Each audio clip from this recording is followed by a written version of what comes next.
नमस्कार, मैं सीबीएसई गुरु स्वागत करता हूं आपका अपने YouTube चैनल पे। तो चलिए आज का जो है एटॉमिक स्ट्रक्चर का आखिरी लेक्चर है, जहां पे मैं इलेक्ट्रॉनिक कॉन्फ़िगरेशन बताऊंगा और ये इलेक्ट्रॉनिक कॉन्फ़िगरेशन एटॉमिक स्ट्रक्चर का लास्ट टॉपिक है। ठीक है, तो ये ध्यान से सुनिएगा, ये समझ में आ गया तो समझिए पूरा एटॉमिक स्ट्रक्चर समझ में आ गया। ठीक है, लगभग 1-1.5 महीने से मैं एटॉमिक स्ट्रक्चर शुरू किया हूँ और आई थिंक कि लगभग 1-1.5 महीने में आपको समझ में आ ही गया होगा कि ये एटॉमिक स्ट्रक्चर कितना वास्ट टॉपिक है। ठीक है, तो चलिए इलेक्ट्रॉनिक कॉन्फ़िगरेशन ऑफ एटम की तरफ चलते हैं। इलेक्ट्रॉनिक कॉन्फ़िगरेशन ऑफ एटम ये क्या कहता है? ये कहता है distribution of electrons into the orbital of an atom is called electronic configuration. Electronic configuration क्या है? इलेक्ट्रॉन का डिस्ट्रीब्यूशन एटम के ऑर्बिटल में। एटम का ऑर्बिटल यानी n = 1, n = 2, n = 3 और n = 1, 2, 3 में क्या sp/df। उसमें जो इलेक्ट्रॉन का डिस्ट्रीब्यूशन है, इलेक्ट्रॉनिक कॉन्फ़िगरेशन वही होता है। क्या होता है इलेक्ट्रॉनिक कॉन्फ़िगरेशन? इलेक्ट्रॉन का डिस्ट्रीब्यूशन और with in the different orbital, यही मेरा क्या होता है इलेक्ट्रॉनिक कॉन्फ़िगरेशन। अब इलेक्ट्रॉनिक कॉन्फ़िगरेशन हम दो तरीके से दिखा सकते हैं। इलेक्ट्रॉनिक कॉन्फ़िगरेशन को हम दो तरीके से रिप्रेजेंट कर सकते हैं। सबसे पहला आता है मेरा sp/df नोटेशन। ठीक है, sp/d नोटेशन, जहाँ पे हम जैसे मान लीजिए एग्जांपल लेते हैं, अभी बाद में बताएंगे कैसे है 1s2, 2s2, 2p2, इस तरीके से जहाँ पे ये a b c, ठीक है, जो कि रिप्रेजेंट किया गया है, ये नोटेशन से रिप्रेजेंट कर सकते हैं या तो ऑर्बिटल डायग्राम से। जो sp/df नोटेशन है वहाँ पे जो abc है वो number of electron present in the subshell. एक सबसेल में, मतलब कि ये मान लीजिए एक डब्बे में कितने नंबर ऑफ इलेक्ट्रॉन आ सकते हैं। ठीक है, ये एक आपका नोटेशन है और ये इस पर भी डिपेंड करता है मेरा कितने डब्बे हैं आ सकते हैं, मतलब कि चलिए ऑर्बिटल डायग्राम बताते हैं कितने डब्बे आ सकते हैं। आप सिंपली देख लीजिए sp/df नोटेशन में हम s पे कितने इलेक्ट्रॉन होंगे, p पे कितने इलेक्ट्रॉन होंगे, d पे कितने इलेक्ट्रॉन होंगे और उसके ऊपर जितने इलेक्ट्रॉन होंगे a b c की जगह हम लिख देते हैं। ठीक है, अब ऑर्बिटल डायग्राम से कैसे रिप्रेजेंट करें? जो ऑर्बिटल डायग्राम है वो हम ऑर्बिटल एक बॉक्स बनाते हैं। ठीक है, मान लीजिए s है, यहाँ पे मैग्नेटिक क्वांटम नंबर की वैल्यू 1 होती है तो एक बॉक्स बनाएं। यहाँ पे p है, मैग्नेटिक क्वांटम नंबर की वैल्यू 3 होती है, -1, 0, +1, तो यहाँ पे 3 बॉक्स बनाएंगे। d के लिए मैग्नेटिक क्वांटम नंबर की वैल्यू कितनी होती है? 5 होती है, तो यहाँ पे ऑब्वियस सी बात है हम 5 बॉक्स बताएंगे, जो कि dxy, dzx, dyx, dx² - y² और dz², जिसका मैंने डायग्राम पे बना के अपने पहले 3-4 पहले वीडियो लेक्चर जो बनाया था उसमें मैंने दिखाया था। ठीक है, और ये ऑर्बिटल डायग्राम होता है। ऑर्बिटल डायग्राम में हम क्या करते हैं? इलेक्ट्रॉन की फिलिंग करते हैं। Here in box electron is represented by, यहाँ पे इलेक्ट्रॉन की फिलिंग करते हैं और इलेक्ट्रॉन की फिलिंग एरो के रूप में करते हैं। ये पॉजिटिव एरो, ये नेगेटिव एरो। अगर ये ऐसे हम बनाते हैं ऐसा, तो ये क्या होता है? Positive spin. ये पॉजिटिव स्पिन होता है और ये क्या होता है? Negative spin. जैसे मैंने बताया था स्पिन क्वांटम नंबर पे कि दो इलेक्ट्रॉन, हर इलेक्ट्रॉन की एक स्पिन होती है, या तो क्लॉकवाइज घूमेगा, एंटी क्लॉकवाइज घूमेगा, पॉजिटिव घूमेगा या नेगेटिव घूमेगा। उसी तरीके से हम एरो को पॉजिटिव साइन रिप्रेजेंट करते हैं और नीचे वाले एरो को नेगेटिव साइन। ठीक है, अब यहाँ से एक चीज जानिए कि जो एडवांटेज है इस ऑर्बिटल डायग्राम का यूज करने का, ऑर्बिटल डायग्राम जो हम यूज करते हैं उसका ये एडवांटेज रहता है कि हम यहाँ से क्वांटम नंबर चारों, principal quantum number, azimuthal quantum number, magnetic quantum number, spin quantum number, चारों के चारों क्वांटम नंबर, चारों के चारों क्वांटम नंबर को रिप्रेजेंट कर सकते हैं। जबकि sp/df में ऐसा नहीं है। sp/df में सिर्फ एजीमुथल क्वांटम नंबर को और एजीमुथल क्वांटम नंबर को ही रिप्रेजेंट कर सकते हैं। उसके अलावा प्रिंसिपल क्वांटम नंबर आता है, जो कि जैसे मान लीजिए ये हम लिखते हैं 1s2, 2s2, 2p6, तो यहाँ पे क्या प्रिंसिपल क्वांटम नंबर, यहाँ पे एजीमुथल क्वांटम नंबर है। ठीक है, और उससे ज़्यादा हम ज़्यादा रिप्रेजेंट कर नहीं सकते हैं। ठीक है, लेकिन यहाँ पे स्पिन भी हम देख सकते हैं। यहाँ पे हम मैग्नेटिक क्वांटम नंबर भी देख सकते हैं कि भाई मैग्नेटिक क्वांटम नंबर जैसे मान लीजिए p है, उसका 3 सबसेल आता है, तो यहाँ पे देख सकते हैं 3 सबसेल है, यहाँ पे 5 सबसेल है, जबकि यहाँ पे ऐसा नहीं देख सकते। यहाँ पे 2 ही क्वांटम नंबर का देख सकते हैं, जबकि यहाँ पे चारों क्वांटम नंबर का हम एक्सप्लेनेशन देख सकते हैं। तो ये इलेक्ट्रॉनिक कॉन्फ़िगरेशन की कुछ चीज़ें थी कि भाई ये बेसिक आपको जानना है। अब आगे बताते हैं कि इलेक्ट्रॉन की फिलिंग हम कैसे करते हैं, हम किस तरीके से इलेक्ट्रॉन अरेंजमेंट भरते हैं। जो 3 हमने पढ़ा था, ऑफ वाव प्रिंसिपल, आपका ऑफ वाव प्रिंसिपल पढ़ा था, पॉली एक्सक्लूजन प्रिंसिपल पढ़ा था, हंड रूल पढ़ा था। ऑफ वाव प्रिंसिपल क्या था कि जो भी हम इलेक्ट्रॉन की फिलिंग करेंगे वो लोअर एनर्जी ऑर्बिटल से हायर एनर्जी ऑर्बिटल में फिल करेंगे। उसी तरीके से जो पॉली एक्सक्लूजन प्रिंसिपल था कि एक ऑर्बिटल में, एक बॉक्स में कभी भी अब इक्वल स्पिन नहीं रहेगी। जैसे मान लीजिए इसमें इलेक्ट्रॉन की ये स्पिन है तो दूसरी स्पिन इधर रहेगी, इसमें तीसरी स्पिन ये हो ही नहीं सकती, इसमें मैक्सिमम इसमें 2 स्पिन हो सकती है। तो इससे ये भी हम पता कर सकते हैं, ये भी हम एक रिजल्ट हो गया कि in one box of orbital maximum 2 electron can को exist due to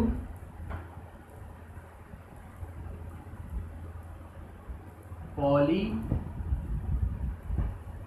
exclusion principle. ठीक है, ये थोड़ी चीज़ याद रखिएगा, बहुत इंपॉर्टेंट है। चलिए आगे देखते हैं। चलिए अब जितने भी एलिमेंट्स हैं, लगभग 1 से 10 एलिमेंट्स का मैं इलेक्ट्रॉनिक कॉन्फ़िगरेशन करके दिखाता हूँ, बाकी आपके लिए होमवर्क। ठीक है, पहले 1 से 10 तक का करता हूँ। पीरियोडिक टेबल याद है आपको? नहीं याद है, रिमेंबर कीजिए। Hydrogen, helium, lithium, beryllium, boron, carbon, nitrogen, oxygen, fluorine, neon, यहाँ तक का करने वाला हूँ। ठीक है, तो चलिए सबसे पहले लेते हैं हाइड्रोजन।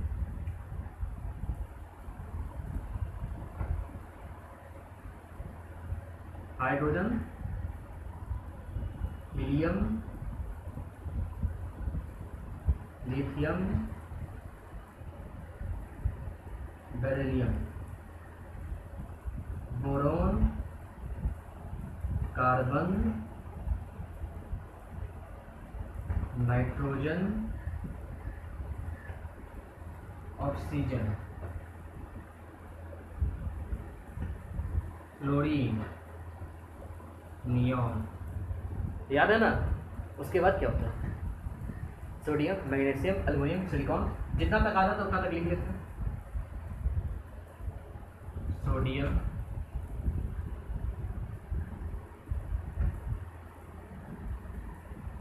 Magnesium, aluminium. सारे इतना नहीं आ पाएगा, बहुत बड़ा हो जाएगा। ठीक है, तो रहने देते हैं मैग्नीशियम तक। ठीक, चलिए आगे देखते हैं। तो अब हम जो है क्या करते हैं, इनका डायग्राम बनाना शुरू करते हैं, ऑर्बिटल डायग्राम। इसमें कितना नंबर ऑफ इलेक्ट्रॉन होते हैं? एक हम एटॉमिक नंबर लिखते जा रहे हैं, वही उतने नंबर ऑफ इलेक्ट्रॉन इसमें। ठीक है, तो इसमें नंबर ऑफ इलेक्ट्रॉन की संख्या कितनी होती है? 1। तो अब यहाँ से हम ऑर्बिटल डायग्राम बनाना शुरू करते हैं। सबसे पहले यहाँ पे क्या आता है शुरुआत में? 1s, principal quantum number 1, azimuthal quantum number 0, और इसके बाद क्या आता है? 2s, एनर्जी लेवल ऑफ वो प्रिंसिपल याद कीजिए।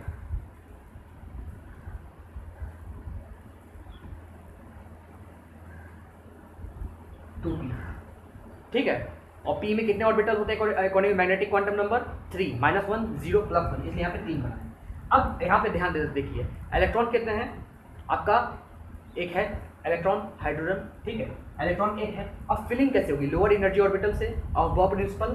तो लोअर एनर्जी ऑर्बिटल में कोई भी स्पिन, आप पॉजिटिव स्पिन या नेगेटिव स्पिन कोई भी रख सकते हैं, लेकिन ऑर्बिटल में सिर्फ एक ही तरह की स्पिन होगी। पॉजिटिव है, नेगेटिव है, दोनों हो सकती है, लेकिन 2 पॉजिटिव या 2 नेगेटिव नहीं हो सकती। तो यहाँ पे आप एक इलेक्ट्रॉन है, तो एक इलेक्ट्रॉन का इस तरीके से हम बना देते हैं। ठीक है, एक इलेक्ट्रॉन है इस तरीके से। अब आगे इसका कितना इलेक्ट्रॉन है? नंबर ऑफ इलेक्ट्रॉन 2 है। अब इसका भी बनाइए। इसका आपका क्या बन जाएगा?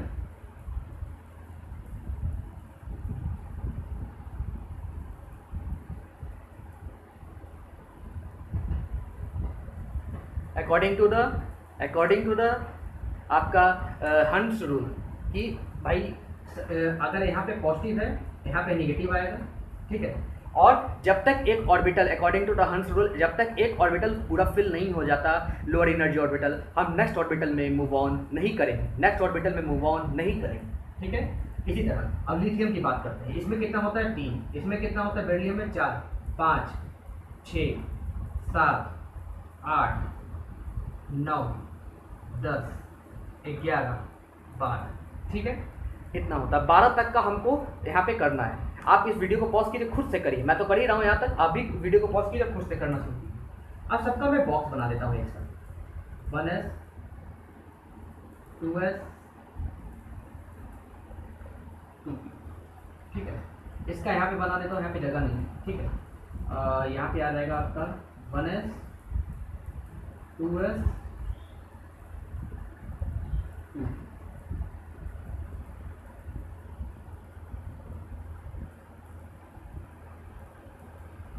1s, 2s, 2p।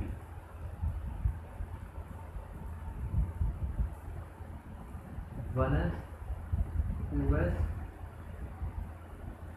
2p।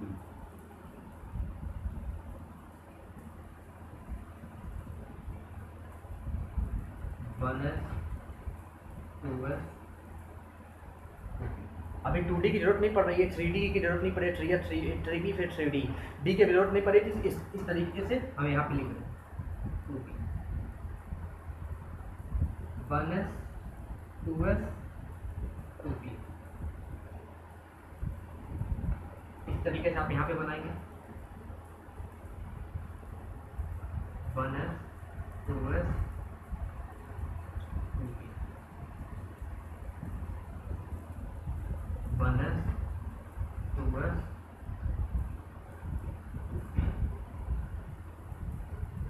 1s 2s, यहाँ पे शायद 3s की भी जरूरत पड़ेगी, यहाँ पर 3s की जरूरत पड़ेगी 1s 2s 2p। सब और वो प्रिंसिपल के अनुसार हम एनर्जी लेवल देख रहे हैं, ठीक है। और ये बहुत इंपॉर्टेंट है, ध्यान से देखते जाइएगा। अब इलेक्ट्रॉन फिल कैसे करते हैं। 3 इलेक्ट्रॉन है तो 2 इलेक्ट्रॉन सबसे पहले किसमें फिल होगा, तीसरा इलेक्ट्रॉन इधर फिल होगा लोअर एनर्जी ऑर्बिटल। इसी तरह इसमें बेरिलियम की बात करें 4 है तो 2 इलेक्ट्रॉन इधर फिल होगा, दिख रहा है ना, 2 इलेक्ट्रॉन इधर फिल होगा और 2 इलेक्ट्रॉन इधर फिल होगा क्योंकि लोअर एनर्जी ऑर्बिटल। इसी तरीके से बोरॉन है 5 है, 2 इलेक्ट्रॉन इधर फिल होगा, 2 इलेक्ट्रॉन इधर फिल होगा और 1 इलेक्ट्रॉन इधर फिल होगा, ठीक है, कोई दिक्कत।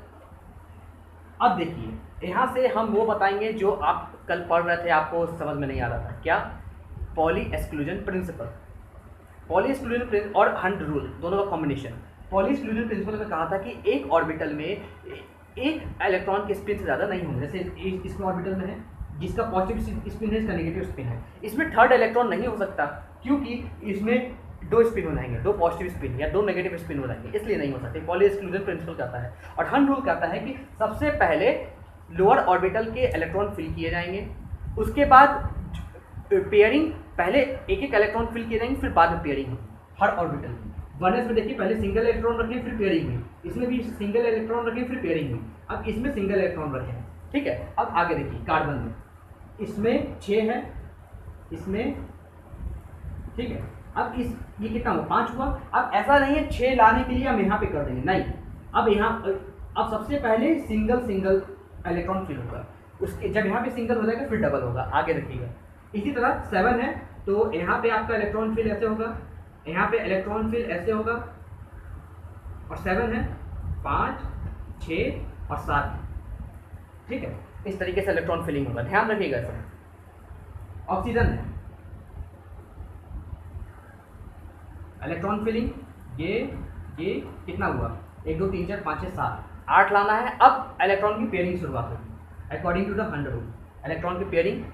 इसी तरह यहाँ की बात करते हैं 9 1 2 3 4 5 6 7 देन पेयरिंग 8 9 इस तरीके से, ठीक है। अब यहाँ पे देखिए, यहाँ पे फुल फिल हो जाएगा 1 2 3 4, यहाँ पे पेयरिंग क्यों हो जा रही है क्योंकि एक ही ऑर्बिटल, 5 इस तरीके से, 7 8 9 10 पूरा का पूरा फिल हो गया।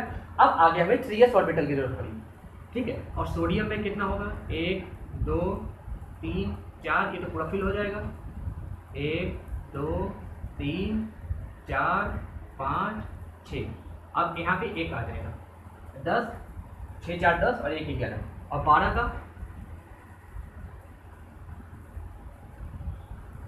1 2 3 4 5 6 1 2 12। इस तरीके से मेरा इलेक्ट्रॉनिक कॉन्फ़िगरेशन होगा। ये तो ऑर्बिटल्स में है। अगर आप चाहें इसको कैसे लिख सकते हैं, 1s1 according to the SPD method, SPD notation, ठीक है। 1s1 इसको क्या लिख सकते हैं, 1s2 एक ऑर्बिटल में 2 इलेक्ट्रॉन। अब इसको क्या लिख सकते हैं, 1s2 2p1 कितने इलेक्ट्रॉन है, सॉरी 1s2 2s1, s में एक इलेक्ट्रॉन है। यहाँ पे देखिए इसको क्या लिख सकते हैं, 1s2 2s2, इसको क्या लिख सकते हैं, 1s2 2s2 2p1, ठीक है। इसी तरह इसको क्या लिख सकते हैं, 1s2 2s2 2p2, p1 क्यों लिखे, इसमें एक इलेक्ट्रॉन, p2 क्यों लिखे क्योंकि इसमें 2 इलेक्ट्रॉन है, ठीक है, 1 2। अब इसी तरह यहाँ पे 1s2 2s2 2p3। p में 6 इलेक्ट्रॉन एग्जिस्ट कर सकते हैं और s वाले ऑर्बिटल में 2 इलेक्ट्रॉन मैक्सिमम एग्जिस्ट कर सकते हैं, याद रखिएगा। इसी तरीके से ये 1s2 2s2 2p4 ये सब इलेक्ट्रॉनिक कॉन्फ़िगरेशन में आते हैं। 1s2 2s2 2p कितना है, 1 2 3 4 5 5। इसी तरह ये आपके आ जाएंगे 1s2 2s2 और 1 2 3 4 5 6 2p6। ठीक है, अब यहाँ से अलग कॉन्फ़िगरेशन आएगा, क्या 1s2 2s2 2p6 3s1। ठीक है, 3s यहाँ पे आ गया। इसी तरीके से ये आ जाएगा 1s2 2s2 2p6 3s2। अब आगे जो मैग्नीशियम, सोडियम, मैग्नीशियम, एल्यूमिनियम है वहाँ पे 3p आ जाएगा, फिर आगे 3d आएगा। इस तरीके से मेरा इलेक्ट्रॉनिक कॉन्फ़िगरेशन चलते रहता है। इस तरीके को हम रिप्रेजेंटेशन ऑफ बोलते हैं SPD नोटेशन, इसको बोलते हैं orbital notation.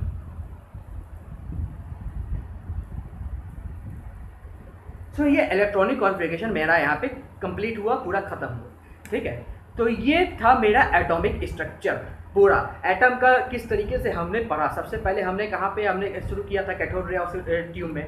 Cathode ray tube में हमने शुरू किया था, फिर डिस्कवरी ऑफ इलेक्ट्रॉन हुआ, डिस्कवरी ऑफ प्रोटॉन हुआ, डिस्कवरी ऑफ न्यूट्रॉन हुआ, इलेक्ट्रॉन के चार्ज के बारे में जाना, प्रोटॉन के चार्ज के बारे में जाना, न्यूट्रॉन की डिस्कवरी के बारे में जाना। फिर उसके बाद आगे हम चले तो जो भी वाटर वेलन मेथड आया, मेरा डिफरेंट काइंड ऑफ मेथड आया, आपका बोर मेथड आया। उसके बाद हमने देखा रदरफोर्ड का मेथड आया, रदरफोर्ड के मेथड के बाद हमने बोर मेथड पढ़ा। फिर उसके बाद हमने डिफरेंट थ्योरीज पढ़ी कि जिसपे एटम के बारे में गणना की गई, उसके बारे में एग्जाम्पशन किया गया कि भाई ऐसा हो सकता है, मेरा एटम अंदर से ऐसा हो सकता है।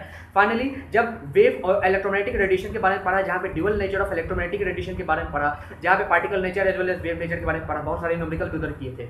उसके बाद हमने इलेक्ट्रॉन के ड्यूअल नेचर के बारे में पढ़ा, उसके बाद हाइजेनबर्ग अनसर्टेनिटी प्रिंसिपल, उसके बाद हमने जो है आपका इलेक्ट्रॉन के ड्यूअल नेचर के बारे में पढ़ा, तो बता दिए। उसके अलावा हमने बहुत सारी चीज़ें थ्योरी पढ़ी इलेक्ट्रॉन के अरेंजमेंट के कारण, इलेक्ट्रॉन के अरेंजमेंट के लिए SPDF नोटेशन पढ़ा, उसके अरेंजमेंट पढ़ा, बहुत सारी ऐसी चीज़ें पढ़ी जो मैं आज के लेक्चर तक बता चुका हूँ। सो यहाँ से तो एटॉमिक स्ट्रक्चर मेरा पूरी तरीके से खत्म हो चुका है। ये केमिस्ट्री का फर्स्ट टॉपिक था जो कि पूरे तरीके से समाप्त, पूरे तरीके से मैंने खत्म कर दिया है इसको। ठीक है, तो मुझे उम्मीद है कि आपको अच्छा लगा होगा ये एटॉमिक स्ट्रक्चर का लेसन। ठीक है, और अब नेक्स्ट लेक्चर से मैं मैथमेटिक्स शुरू करने वाला हूँ। मैथमेटिक्स का कोई टॉपिक मैं चूज़ करूँगा और उसको पूरे बेहतरीन तरीके से आपको बताऊँगा और आपको समझ में आ जाएगा, मज़ा आ जाएगा। और टॉपिक जो सबसे बेस्ट टॉपिक होगा, सबसे ज़्यादा इंपॉर्टेंट टॉपिक होगा, वो सारी चीज़ें मैं चूज़ करने वाला हूँ। आप चाहे तो यहाँ पे कमेंट कर सकते हैं सर कौन सा टॉपिक चूज़ करें, अन्यथा मैं कल से टॉपिक चूज़ करके आपको मैं सीधे पढ़ाना शुरू कर दूँगा। ठीक है, तो कल से मैथमेटिक्स मेरा शुरू हो जाएगा। ठीक है, so prepare for the mathematics. और ये केमिस्ट्री का यहाँ पे टॉपिक समाप्त हुआ एटॉमिक स्ट्रक्चर। अब आगे एक टॉपिक मैथमेटिक्स, फिर आगे एक टॉपिक फिजिक्स, फिर मैं केमिस्ट्री में लौटूंगा और वहाँ पे मोल कॉन्सेप्ट शुरू करूँगा। ठीक है, तो मुझे उम्मीद है कि आपको ये लेक्चर पसंद आया होगा पूरी तरीके से। तो मेरे लेक्चर समझ में आया तो मेरे वीडियो को लाइक कीजिए, मेरे वीडियो को शेयर कीजिए, मेरे चैनल को सब्सक्राइब कीजिए और जितना शेयर करना चाहें आप शेयर कीजिए, क्योंकि आप जैसे लोगों तक ये सारे टॉपिक पहुंचने चाहिए। एटॉमिक स्ट्रक्चर पूरा खत्म हो गया है, आप मेरे प्लेलिस्ट पे जाके देख सकते हैं कि आपको पूरा बहुत सारे 32 से 34 वीडियो, उससे भी ज़्यादा वीडियो मैंने 35 से ज़्यादा वीडियो मैंने अपलोड कर चुका हूँ सिर्फ और सिर्फ एटॉमिक स्ट्रक्चर पे। आपको बहुत बेहतरीन तरीके से समझ में आने वाला है। आप दूसरों को शेयर भी कर सकते हैं और देख सकते हैं कि सर ने कितना बेहतरीन पढ़ा है। ठीक है, तो आप पूरी तरीके से कंप्लीट कीजिए इसको और कोई भी डाउट हो तो आप नीचे कमेंट में पोस्ट कीजिए। ज़्यादा कमेंट आएंगे, ज़्यादा डाउट आएंगे तो मैं एक डाउट सेशन रख लूँगा, कोई इसमें दिक्कत नहीं है। ठीक है, तो चलिए ठीक है, अगले मैथमेटिक्स के लेक्चर में मिलते हैं। तब तक के लिए बहुत बहुत नमस्कार।